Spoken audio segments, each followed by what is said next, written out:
Assalamualaikum warahmatullahi wabarakatuh. Anak-anak, coba kalian lihat ikan yang ada di dalam toples itu. Ikan tersebut mengalami tekanan dalam zat cair yang disebut tekanan hidrostatis. Nah, anak-anak, kali ini kalian akan mempelajari tentang materi tekanan pada zat cair. Materi tekanan pada zat cair meliputi tekanan hidrostatis, bejana berhubungan, hukum Archimedes, dan hukum Pascal. Materi ini saya bagi menjadi dua bagian.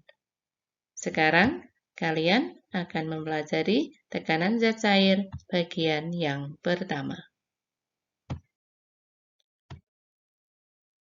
Tujuan pembelajarannya, 1. Peserta didik dapat mendeskripsikan tekanan hidrostatis dan hukum bejana berhubungan. 2. Peserta didik dapat menyebutkan manfaat tekanan pada zat cair dalam kehidupan sehari-hari. Sekarang kita pelajari yang A, tekanan hidrostatis. Ikan ini mengalami tekanan hidrostatis. Apa itu tekanan hidrostatis? Tekanan hidrostatis adalah tekanan yang diakibatkan oleh zat cair yang tidak bergerak atau diam pada suatu kedalaman tertentu. Secara matematis dapat dirumuskan pH sama dengan Rho kali G kali H.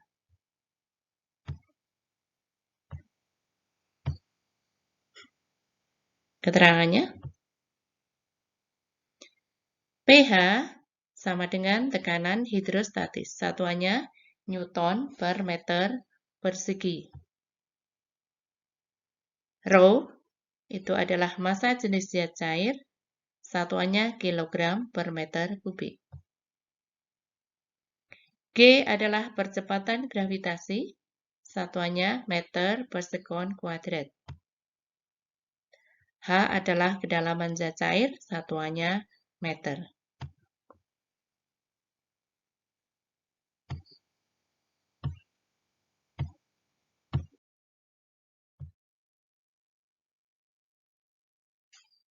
Contoh soal. Perhatikan gambar berikut. Ini adalah gambar akuarium, di mana akuarium itu berisi ikan. Massa jenis air 1000 kg per meter kubik. Akuarium ini berada, kedalamannya adalah 75 cm. Kemudian, ikan berada pada kedalaman tersebut. Jika percepatan gravitasi bumi di tempat ini sebesar 9,8 meter per sekon kuadrat, berapakah tekanan hidrostatis tepat di mulut ikan tersebut? Penyelesaiannya, diketahui massa jenis air atau Rho sama dengan 1000 kg per meter kubik. Percepatan gravitasi atau G 9,8 meter per sekon kuadrat. Kedalaman ikan H. Ini kita hitung. Tadi kedalaman air di akuarium 75 cm. Kemudian karena ikan berada pada posisi itu, kita kurangi 25 cm. Ingat bahwa untuk menghitung kedalaman, dihitung dari permukaan bagian atas, sehingga hasilnya 75 cm dikurangi 25 cm adalah 50 cm. Kemudian kita ubah menjadi meter, hasilnya 0,5 meter. Yang ditanyakan tekanan hidrostatis atau pH. Jawab, pH sama dengan Rho kali G kali H. Sama dengan 1000 kg per meter kubik kali 9,8 meter per sekon kuadrat kali 0,5 meter.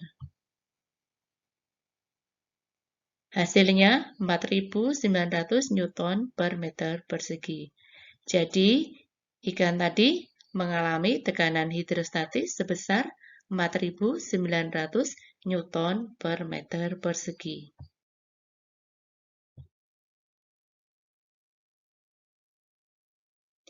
Contoh pemanfaatan tekanan hidrostatis dalam kehidupan sehari-hari.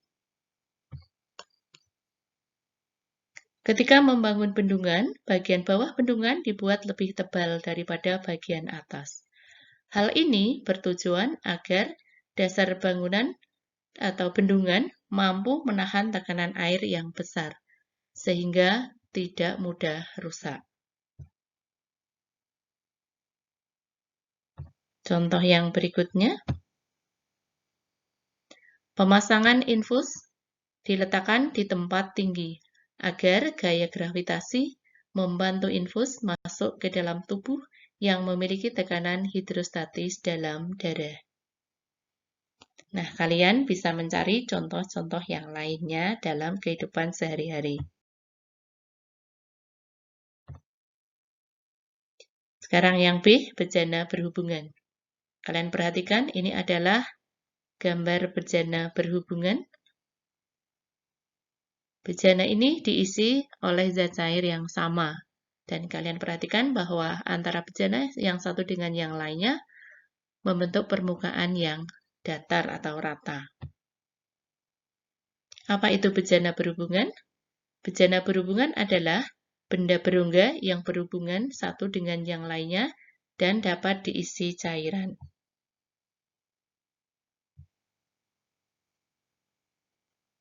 Hukum bejana berhubungan berbunyi, jika bejana berhubungan diisi oleh zat cair yang sama dalam keadaan seimbang, permukaan zat cair dalam bejana-bejana itu terletak pada satu bidang datar.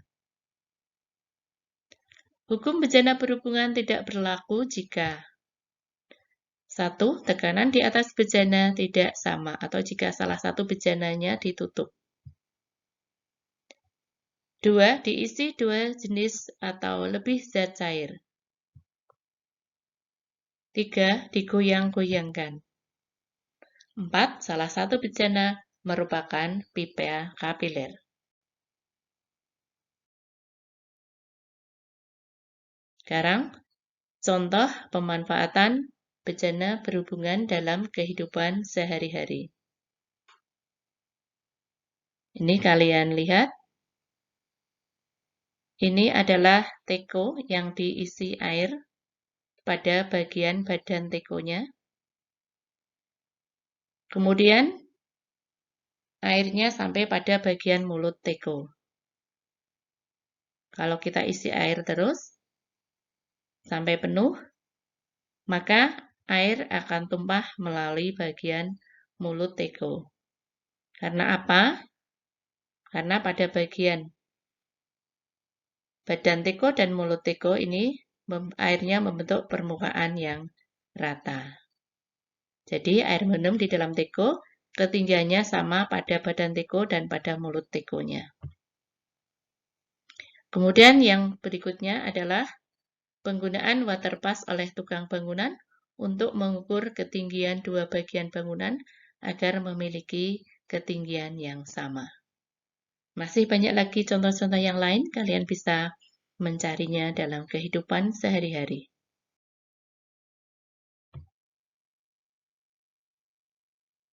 Sekarang soal latihannya. Nomor 1. Perhatikan gambar. Ini seperti di contoh soal tadi. Jika percepatan gravitasi bumi di tempat ini sebesar 9,8 meter per sekon kuadrat, berapakah tekanan hidrostatis tepat di mulut ikan tersebut? Soal yang kedua, sebutkan dua contoh pemanfaatan tekanan hidrostatis dalam kehidupan sehari-hari. 3. Sebutkan dua contoh pemanfaatan bejana berhubungan dalam kehidupan sehari-hari.